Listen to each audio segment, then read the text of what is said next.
Assalamualaikum warahmatullahi wabarakatuh. Alhamdulillahirabbil alamin wassalatu wassalamu ala asyrafil mursalin sayyidina Muhammadin wa ala alihi wa sahbihi ajma'in.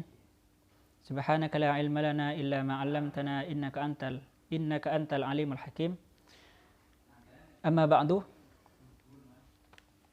Alhamdulillah kita sudah bisa melanjutkan ke pembahasan berikutnya, yaitu pembahasan seputar air. Faslun, yaitu pemisah. Al-ma'u adapun air, qalilun, yaitu ada kalanya sedikit, wa katsirun, dan ada kalanya banyak. Al-qalilu adapun air sedikit, al-qalilu adapun definisi air sedikit, ma yaitu air dunal kullataini, yang kurang 2 kulah. Wal katsiru, dan adapun definisi air yang banyak, kullatani yaitu yang sampai 2 kulah. Fa aktsaro, atau lebih. Wal qalilu adapun air sedikit, yatanajjasu yaitu bisa najis. Apa al-qalil? Biwuqu'in najasati, sebab terkena najis, fihi, di dalam al-qalil. Wa illam yataghayyar, meskipun tidak berubah apa al-qalil.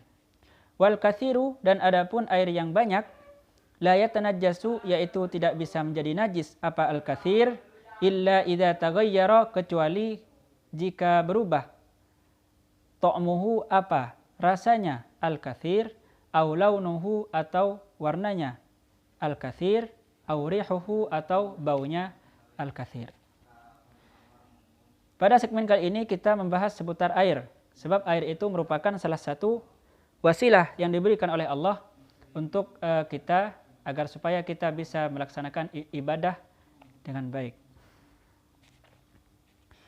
Definisi air dalam Islam itu ada 2. Ada kalanya air itu disebut sedikit, ada kalanya disebut banyak. Apa itu air sedikit? Air sedikit atau air banyak, ini nanti dampaknya ketika terkena najis, ini beda. Kalau air sedikit, yaitu madunal kullataini, air yang kurang dari 2 kulah.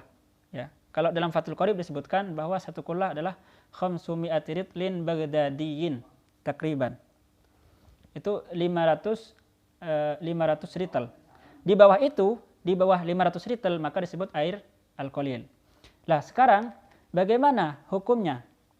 Kalau ada air qalil ini ketika terkena najis misalnya, maka wal qalilu yatanajjasu biwuqu'in najasati fihi wa illam yataghayyar. Air yang tidak sampai 2 kulah, atau dalam bahasa lain disebut dengan air yang sedikit, ketika terkena najis, maka hukumnya menjadi air mutanajjis wa illam yataghayyar, meskipun tidak berubah. Misal, contoh, 1 ember, ya, 1 ember terkena tai cicak misalnya, atau tai ayam.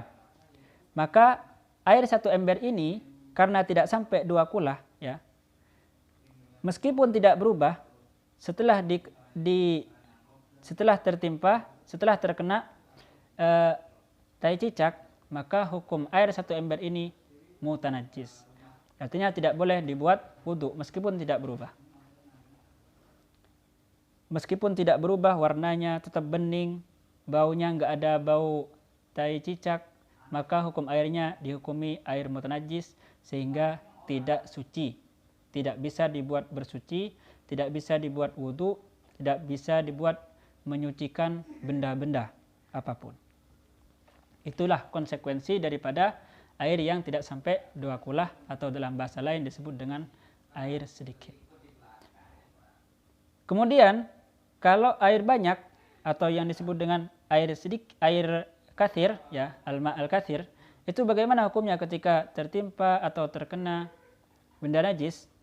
Wal katsiru la yatanajjasu illa idza taghayyara ta'muhu aw launuhu aw rihuhu. Air yang banyak, atau air yang sampai 2 kulah, atau air yang sampai 500 ritel, ketika terkena najis, misalnya terkena tai ayam, maka tidak bisa langsung kita katakan mutanajjis seperti air sedikit tadi. Tapi kita bisa menghukuminya dari 3 hal. Pertama, hukumnya menjadi mutanajjis kalau air itu menjadi berubah, warnanya berubah, maka hukum airnya mutanajjis. Kalau tidak berubah, maka tetap thahir, mutahhir atau suci, mensucikan. Yang kedua, baunya. Kalau baunya tetap enak seperti halnya sebelum terkena najis, maka air itu tetap dihukumi suci, sehingga bisa dibuat wudhu. Tapi kalau baunya sudah berubah, meskipun bening, ya, maka air tersebut disebut mutanajjis, disebut tidak suci, sehingga tidak boleh dibuat wudhu, tidak boleh dibuat bersuci, apalagi diminum. Ya, tidak boleh. Kecuali yang minum adalah seperti sapi atau kucing, nggak masalah. Kemudian yang ketiga adalah warna. Kalau setelah terkena najis, kok warnanya berubah, misalnya berubah ke kuning-kuningan atau seperti apa, sudah berubah warnanya, maka air tersebut disebut apa? Dianggap atau dihukumi sebagai air mutanajjis. Air mutanajjis itu adalah air yang terkena najis, namanya mutanajjis dalam bahasa Arabnya. Nah, apabila air yang banyak, ya, air yang banyak ini terselamatkan dari 3 hal ini, tidak berubah baunya, tidak berubah warnanya, tidak berubah rasanya, ya, maka air tersebut tetap dihukumi suci, mensucikan, sehingga tetap bisa dibuat berwudu atau bersuci. Kalau dalam bahasa Arabnya disebut dengan thahirun mutahhirun.